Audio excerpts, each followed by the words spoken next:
সাজেক শুধু একটা জায়গা নয়, যেন পুরো একটা স্বপ্ন। বাংলাদেশের থেকেও বিশ্বাস করতে কষ্ট হয় এমন একটা জায়গা আছে আমাদের দেশের ভেতরে। পাহাড়ের বুক চিরে উঠে যাওয়া আঁকাবাঁকা রাস্তা, আর সেই রাস্তায় যখন গাড়ি উঠে যায় মেঘের চাদর ছুঁয়ে, তখন মনে হয় এটাই বুঝি কোনো সিনেমার দৃশ্য। সাজেক ভ্যালি রাঙামাটির বাঘাইছড়ি উপজেলায় অবস্থিত, বাংলাদেশের সবচেয়ে উঁচু পর্যটন কেন্দ্র, যেখানে পৌঁছানোর আগে শুরু হয় প্রাকৃতিক বিস্ময়।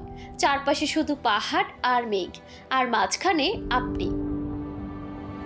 সাজেক যেন প্রকৃতির এক খোলা গ্যালারি। এখানে সকাল মানে মেঘের ভেলা চোখের সামনে ভেসে চলা, দুপুর মানে রৌদ্র আর পাহাড়ের খেলা, আর সন্ধ্যা মানে সূর্য যখন ধীরে ধীরে পাহাড়ের পেছনে হারিয়ে যায়, তখন যেন হৃদয়টাও একটু নরম হয়ে পড়ে।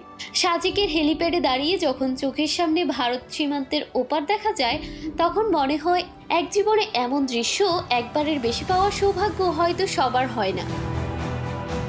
এই জায়গার আরেকটা বিশাল সৌন্দর্য হলো এখানকার মানুষ।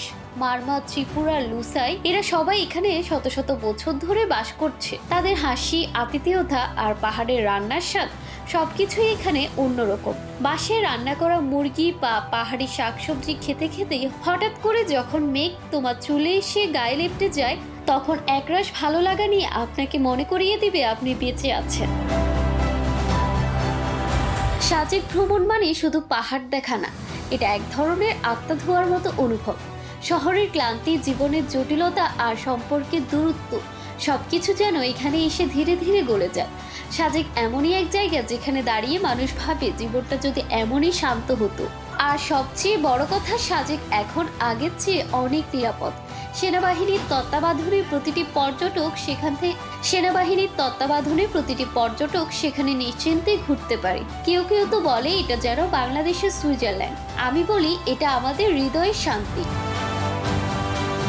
তাই যদি সত্যিই নিজের ভেতরটা একবার ঝাঁকুনি দিয়ে জাগাতে চাও, প্রকৃতিকে ছুঁয়ে দেখতে চাও, তবে একবার হলেও সাজেকে যেতেই হবে।